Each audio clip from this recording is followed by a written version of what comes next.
بسم اللہ الرحمن الرحیم یا ایھا الذین آمنوا کتب علیکم الصیام۔ آج میں آپ کو ماہ رمضان کے چاند دیکھنے کے متعلق فقہی مسئلے حنفی عرض کروں گا، اور آپ میری تقریر اور میرے ساتھ دائیں بائیں صفحے لگے ہوئے ہیں، ان سے بھی آپ جو ہے عبارات پڑھ سکتے ہیں اور مسئلہ سمجھ سکتے ہیں۔ شعبان کی 29ویں تاریخ غروب کے وقت لوگوں پر چاند کا تلاش کرنا واجب ہے۔ اگر چاند نظر آ گیا تو روزہ رکھیں، اگر بادل ہوں تو شعبان کے مہینے کے 30 دن پورے کریں۔ یہ مسئلہ اختیار شرح مختار میں بھی موجود ہے اور فتاوی عالمگیری میں بھی موجود ہے۔ اسی طرح شعبان کے مہینے کی پوری گنتی معلوم ہونے کے لیے شعبان کا چاند جو ہے ڈھونڈنا چاہیے۔ اب میں نجومیوں کے بارے میں عرض کرتا ہوں، جو آپ رسالے میں پڑھتے ہیں، یہ پہلے پیش گوئی دے دیتے ہیں سال 2 سال 6 مہینے کہ یہ مہینہ ماہ رمضان کا یا شوال یا شعبان کا اتنے دن کا ہوگا۔ کیا جو ہے وہ نجومیوں کی بات جو ہے قابل قبول ہے؟ چاند کے متعلق جو جنتریاں وغیرہ لکھتے ہیں، نجومیوں سے جو لوگ سمجھ والے اور عادل ہوں، کیا ان کے قول کا اختیار کیا جاتا ہے؟ صحیح یہ ہے کہ ان کا قول قبول نہیں کیا جاتا۔ نجومی اگر لکھ دیں جنتریوں میں کہ یہ ماہ رمضان 29 دن کا ہے یا 30 دن کا ہے، تو ان کی یہ بات قابل قبول نہیں ہوگی۔ اس مسئلے کو سراج الحاج نے بھی لکھا ہے اور فتاوی عالمگیری میں بھی موجود ہے۔ اور نجومی کے بارے میں عرض کر دیتا ہوں کہ منجم کو خود بھی اپنے حساب پر عمل کرنا نہیں چاہیے۔ یہ مسئلہ میرا جو درایا میں لکھا ہوا ہے۔ عزیز مطلب نجومیوں کے بارے میں کچھ عرض دیتا ہوں۔ وہ پیش گوئیاں کر دیتے ہیں کہ فلاں یہ ہوگا، فلاں یہ ہوگا، اس سال حکومت پہ زوال ہوگا یا خوشحالی آئے گی، فلاں ملک میں کیا ہوگا، ایسا ہوگا۔ تو عزیز مطلب شریعت کے اندر جو ہے ان کی بات قابل قبول نہیں ہوگی۔ ان بیچاروں کو تو اپنے آپ کا حال نہیں معلوم ہوتا، یہ دوسروں کا کیا حال سنائیں گے، زمانے کا کیا حال سنائیں گے۔ ان سے پوچھو کہ اپنی زندگی کے آنے والے آپ کے پر کیسے گزریں گے، یہ نہیں بتا سکتے، دوسروں کا حال کیا بتائیں گے۔ تو میں یہ عرض کرتا ہوں کہ ان نجومیوں سے آپ بچ کے رہیں، حساب کتاب کرنے والوں سے یا علم جفر جو ہے دیکھنے والے جو بتا دیتے ہیں، یہ میرا ان پر کوئی اعتماد نہیں ہے۔ غیب کا علم خدا جانتا ہے۔ غیب کا علم اگر خدا کسی کو بتا دے تو وہ سورۃ جن میں موجود ہے کہ اللہ تبارک و تعالیٰ فرماتا ہے کہ میں غیب کا کسی کا پر حال کر دوں، بتا دوں، تو وہ تو جائز ہے، نبی جس طرح ہے۔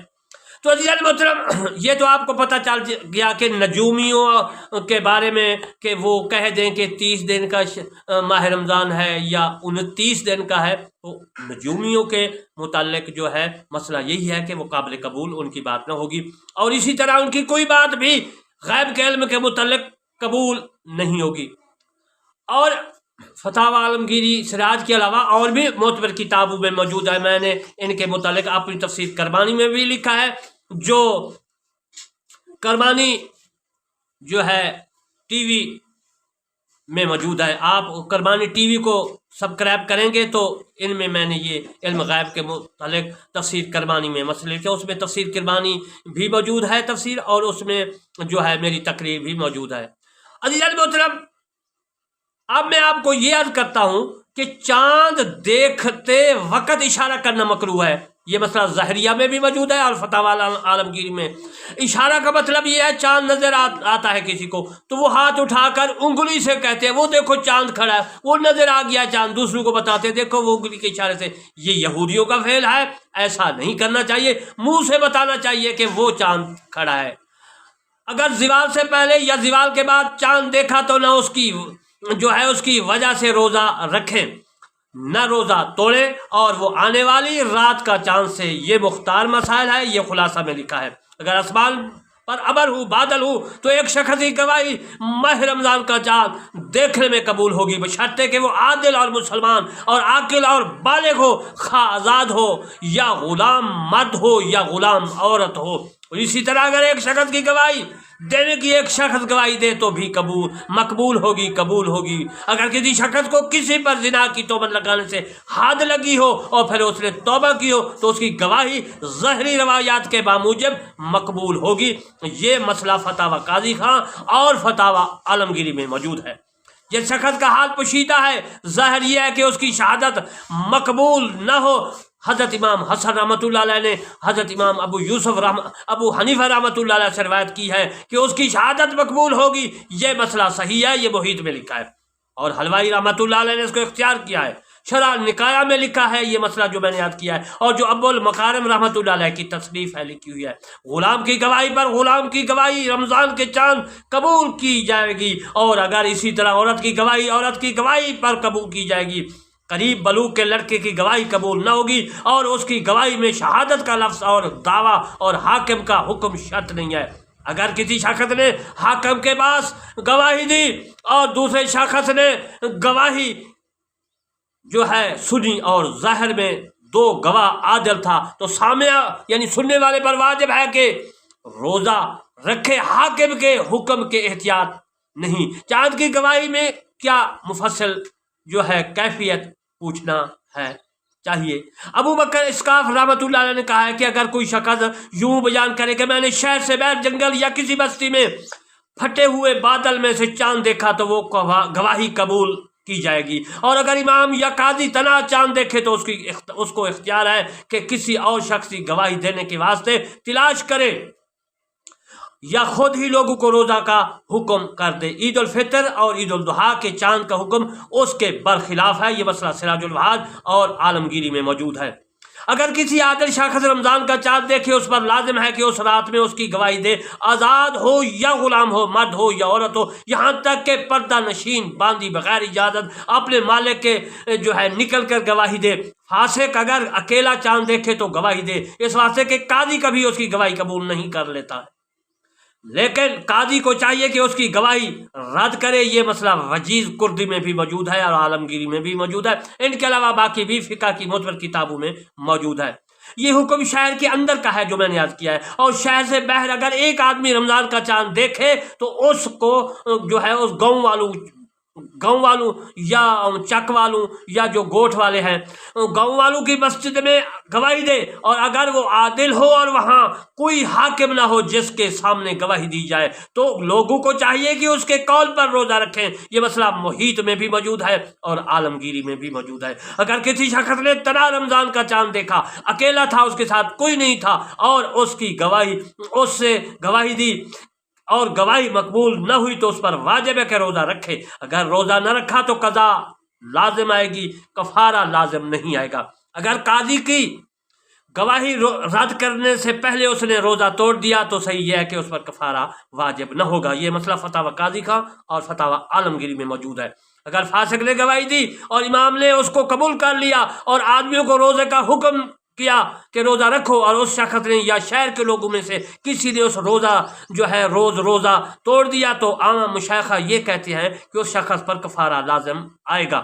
یہ مسئلہ خلاصہ اور عالمگیر میں موجود ہے. اور اگر اس شخص کے 30 روزے پورے ہو گئے تو جب تک امام روزہ افطار نہ کرے گا یہ بھی افطار نہ کرے گا. یہ مسئلہ کافی اور عالمگیری میں موجود ہے.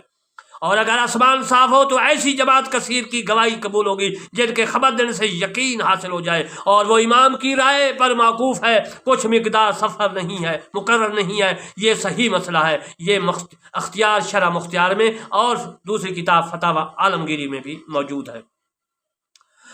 اور وہ امام کے رائے موقوف جس طرح میں نے عرض کیا کہ کوئی اور مسئلہ بھی صحیح ہے. اور رمضان اور شوال اور ذی الحج کا چاند اس حکم میں برابر ہے. یہ مسئلہ سراج الوحاد میں موجود ہے.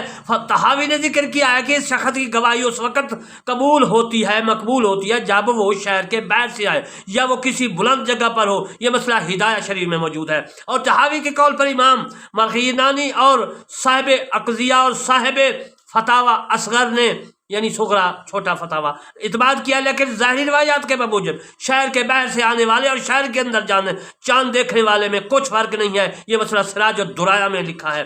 شوال کا چاند رمضان کی 29ویں تاریخ کو ڈھونڈے، اور اگر صرف ایک شخص دیکھے تو وہ روزہ نہ توڑے، اس لیے کہ عبادت میں احتیاط پر عمل ہوتا ہے، اور اگر توڑ دیا تو قضا لازم آئے گی، کفارہ واجب نہ ہوگا۔ اختیار شرع مختار میں یہ مسئلہ موجود ہے۔ کسی شخص نے عید کا چاند دیکھا اور گواہی دی لیکن اس کی گواہی مقبول نہیں ہوئی تو اس پر واجب ہے کہ روزہ رکھے، اور اگر اس دن روزہ توڑا اس پر قضا لازم آئے گی، کفارہ لازم نہیں آئے گا۔ یہ مسئلہ عالمگیری اور فتاوا قاضی خاں میں موجود ہے۔ اور اگر اس نے اپنی کسی دوست کے سامنے گواہی دی اور اس نے کچھ کھا لیا کچھ پی لیا تو اگر اس کے قول کو سچ جانا تھا تو بھی کفارہ لازم نہ ہوگا۔ یہ مسئلہ فتح القدیر اور فتاوا عالمگیری میں موجود ہے۔ اگر اکیلے امام نے یا اکیلے قاضی نے شوال کا چاند دیکھا تو عیدگاہ کی طرف نہ نکلے اور نہ لوگوں کو نکلنے کا حکم دے، اور نہ روزے توڑنے نہ پوشیدہ نہ ظاہر۔ یہ مسئلہ ظاہر الروایات سراج الوہاد میں موجود ہے۔ اگر آسمان پر ابر ہوں یعنی بادل ہوں تو دو مرد دن یا ایک مرد اور دو عورتیں سے کم کی گواہی مقبول نہیں ہوگی، اور ان کا آزاد ہونا اور شہادت کے لفظ ادا کرنے بھی شرط ہے۔ خزانۃ المفتین میں یہ مسئلہ موجود ہے، اور عالمگیری میں بھی یہ مسئلہ موجود ہے۔ اگر شوال کے چاند کی شہر سے باہر دو شخصوں نے گواہی دی، خبر دی، اور آسمان پر ابر ہے، چاند بادل ہیں، اور وہاں کوئی جو ہے والی اور قاضی نہیں ہے، اگر لوگ روزہ توڑ دیں تو کچھ ذائقہ نہیں ہے۔ یہ مسئلہ زاہدی اور عالمگیری میں موجود ہے، لیکن ان دونوں کا عادل ہونا شرط ہے۔ یہ مسئلہ نکایا نے لکھا ہے۔ دعویٰ شرط نہیں۔ اس شخص کو قذف میں جو ہے قذف کی حد لگی ہوئی ہے۔ میں قذف کے بارے میں بھی عرض کر دوں کہ قذف کا مطلب کیا ہے۔ عزیزان محترم، قذف اس کو کہتے ہیں جس کسی نے کسی شخص محسن یا محسنہ پر زنا کی تہمت لگائی ہو، اس کو کیا کہتے ہیں؟ اس کو کہتے ہیں کہ جس پر حد لگی ہوئی ہو، قذف لگا ہوا، عربی کا لفظ ہے قذف۔ اگرچہ اس نے توبہ کر لی ہو قذف والے نے، اس کی گواہی مقبول نہیں۔ اگر آسمان صاف ہو تو جب تک جماعت گواہی نہ دے تب تک مقبول نہیں، جیسے کہ رمضان کے چاند کا حکم ہے۔ یہ خزانۃ المفتین میں مسئلہ موجود ہے، اور یہ کافی میں بھی لکھا ہوا ہے۔ شیخ الاسلام نے ذکر کیا ہے کہ اگر دوسرے جگہ سے آئیں تو وہ دو آدمیوں کی گواہی مقبول ہوگی۔ یہ مسئلہ ذخیرہ میں لکھا ہے۔ اور ذی الحج کا حکم ظاہری روایات کے بموجب مثل عید الفطر کے ہے۔ یہ مسئلہ اصح ہے، صحیح ہے، یہ ہدایہ نے لکھا ہے۔ اور یہ حکم اور مہینہ کے چاند کا ہے، جب تک کہ جو ہے دو مرد یا دو عورتیں، جس طرح میں نے کہا کہ عادل اور آزاد، جن کو حد نہ لگی ہو گواہی نہ دیں تب تک مقبول نہ ہوگی۔ یہ مسئلہ بحر الرق میں بھی موجود ہے، اور فتاوا عالمگیری میں بھی یہ مسئلہ موجود ہے۔ حضرت امام حسن رحمۃ اللہ علیہ اور حضرت امام حسین رحمۃ اللہ سے، یہ امام ابو حنیفہ رحمۃ اللہ سے یہ روایت موجود ہے، لکھی ہوئی ہے کہ اگر ایک شخص کی گواہی پر روزہ رکھ لیا اور 30 پورے کر لیے اور شوال کا چاند نہ دیکھا تو احتیاطاً روزہ نہ چھوڑے۔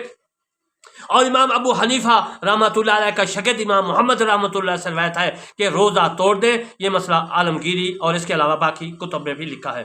غایۃ البیان میں بھی یہ مسئلہ موجود ہے۔ قول امام محمد کا اصح ہے، یہ نہر الفیق نے لکھا ہے۔ شمس العلماء حلوائی رحمۃ اللہ علیہ نے کہا ہے کہ یہ اختلاف اس وقت ہے چاند نہ دیکھیں اور آسمان صاف ہو، اگر آسمان پر ابر ہوں، بادل ہوں تو بلا خلاف روزہ توڑیں۔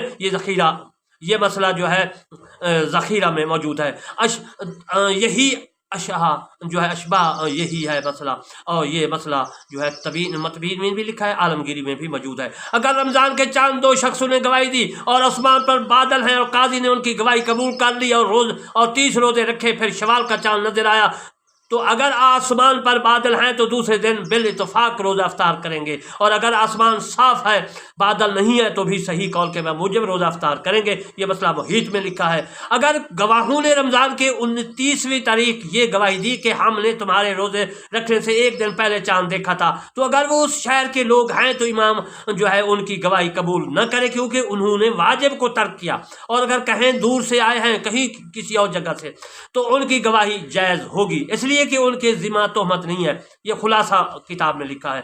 ظاہری روایات میں یہ ہے کہ بموجب مطلون کے اختلاف کا اعتبار نہیں ہے۔ یہ مسئلہ فتاوی قاضی خان نے لکھا ہے اور فقیہ ابو لیث کا اسی پر فتویٰ ہے، اور شمس الحلوائی رحمۃ اللہ علیہ نے بھی اس پر فتویٰ دیتے تھے، اور عالمگیری میں بھی موجود ہے۔ اور انہوں نے کہا ہے کہ اہل مغرب کے رمضان کا چاند دیکھنے سے اہل مشرق پر روزہ واجب ہونا چاہیے۔ یہ مسئلہ خلاصہ میں لکھا ہے، یعنی مدینہ پاک مکہ پاک والے جو ہے جس دن وہ چاند دیکھیں گے دوسرے دن عید پڑھیں گے، ماہ رمضان کی عید الفطر، اور اس کے بعد مشرق والے جو ہیں پاکستان انڈیا وغیرہ یہ اس کے بعد عید کریں گے۔ میرے کہنے کا مقصد یہ ہے کہ مشرق جہاں سے سورج نکلتا ہے اور مغرب جہاں سے سورج ڈوبتا ہے، سورج تو نہیں ڈوبتا، جو ہے وہ سارا سال ہی چلتا رہتا ہے۔ تو عزیزان محترم، آپ اس مسئلے کو غور سے پھر سن لیں۔ میں آگاہ دیتا ہوں کہ پہلے جو ہے مغرب والے عید کریں گے، اس کے بعد مشرق والے بعد میں۔ تو بعض دفعہ پاکستان میں بھی سعودی عرب کے مطابق عید پڑھائی جاتی ہے یا پڑھائی گئی، تو ایسا نہیں ہونا چاہیے۔ برابر اگر کریں گے تو گناہ گار ہوں گے مشرق والے، اور ان کو روزہ رکھنا ہوگا، قضا ان کو ہوگی۔ لیکن اولو الامر حکمران، وزیر اعظم یا عمرہ وغیرہ جو ہے کہہ دیتے ہیں بھئی روزہ رکھو سعودی عرب کے مطابق۔ عمرہ کا متعلق ہے واطی اللہ واطی رسول، اللہ اور رسول کا، اور جو عمرہ ہیں ان کا بھی جو ہے کہنا ماننا چاہیے، لیکن شریعت کے اندر اگر وہ ناجائز کام کرتے ہیں تو پھر نہیں ماننا چاہیے۔ میں اب اس کے متعلق آگے یہ بتاتا ہوں مسائل، اور جن لوگوں نے بعد کو چاند دیکھا ہے ان پر روزہ اس صورت میں واجب ہوگا جب ان لوگوں کا چاند دیکھنا بطریق یقیناً ثابت ہو جائے۔ یہاں تک کہ اگر ایک شخص، ایک جماعت گواہی دے کسی شہر کے لوگوں نے تم سے ایک دن پہلے چاند دیکھا ہے اور روزہ رکھا ہے، اور یہ دن اس حساب سے 30ویں تاریخ ہے، اور ان لوگوں کو چاند نظر نہیں آیا، تو دوسرے دن روزہ کا توڑنا مباح نہیں ہے، اور نہ اس رات میں تراویح کو چھوڑیں، اس لیے کہ اس جماعت نے چاند دیکھنے کی گواہی نہیں دی اور نہ غیروں کی گواہی پر گواہی دی، بلکہ غیروں کے دیکھنے کی حکایت بیان کی ہے۔ اگر انہوں نے یہ گواہی دی ہے کہ فلانی شہر کے قاضی کے پاس فلانی شام میں چاند دیکھنے کی 2 آدمیوں نے گواہی دی اور قاضی نے ان کی گواہی کے بموجب حکم کیا، تو اس قاضی کو جائز ہے کہ ان کی گواہی پر حکم کرے، اس لیے کہ قاضی کی قضا حجت ہوتی ہے، اور ان لوگوں نے قاضی کی قضا کی گواہی دی۔ یہ مسئلہ فتح القدیر اور فتاوی عالمگیری میں موجود ہے۔ اگر کسی شہر کے لوگوں نے رمضان کا چاند نہیں دیکھا اور روزے رکھنے شروع کر دیے تھے، تو 28ویں روزہ کو شوال کا چاند دیکھا، تو اگر انہوں نے شعبان کا چاند دیکھا 30 دن پورے گن لیے تھے اور رمضان کا چاند نہیں دیکھا تھا، تو 1 دن کی قضا کریں گے۔ اگر 29ویں روزہ کا شوال چاند دیکھا تھا تو کچھ قضا ان پر لازم نہ آئے گی۔ اور اگر شعبان کے چاند کے 30 دن پورے کیے تھے اور شعبان کا چاند نہیں دیکھا تھا، تو اس کے بعد رمضان کے روزے رکھے تو دن کی قضا کریں۔ یہ مسئلہ خلاصہ میں لکھا ہے۔ اگر کسی شہر کے لوگوں نے رمضان کا چاند دیکھ کر 29 روزے رکھے اور ان میں بعض مریض تھے انہوں نے روزے نہیں رکھے یا انہوں نے روزہ نہیں رکھا، تو ان پر 29 دن کی قضا لازم آئے گی، اور اگر مریض کو شہر والوں کا حال معلوم نہ ہو تو وہ 30 دن کے روزے قضا کرے گا تاکہ یقیناً واجب ادا ہو جائے۔ یہ مسئلہ محیط میں بھی لکھا ہے اور مسئلہ یہ فتاوی عالمگیری میں بھی موجود ہے۔ اور عزیزان محترم، جس چینل پہ میں تقریر کر رہا ہوں وہ چینل ہے کرمانی 3، اس کو آپ سبسکرائب کریں اور لوگوں تک پہنچائیں، اس کو سپورٹ کریں تاکہ لوگ میری تقریر اور مسائل جو ہے فقہ حنفی کے پڑھیں، اور ان کو مسائل جو ہے پڑھیں گے سنیں گے تو عزیزان محترم وہ لوگوں کو بھی بتائیں گے اور اس پر عمل کریں گے، تو آپ کو بھی ثواب ہوگا، دوسروں کو بھی ہوگا اور مجھے بھی ہوگا۔ اور اس کے علاوہ اگر اس جو میں نے تقریر کی ہے پڑھنا چاہیں تو مسائل، تو میرے دائیں بائیں جو صفحے میں نے لگا دی ہیں ان کو آپ پڑھ بھی سکتے ہیں۔ میں دعا کرتا ہوں اللہ تبارک و تعالی ہم کو قرآن مجید اور پورے اسلام پر عمل کرنے کی توفیق عطا فرمائے۔ وما علینا الا البلاغ المبین۔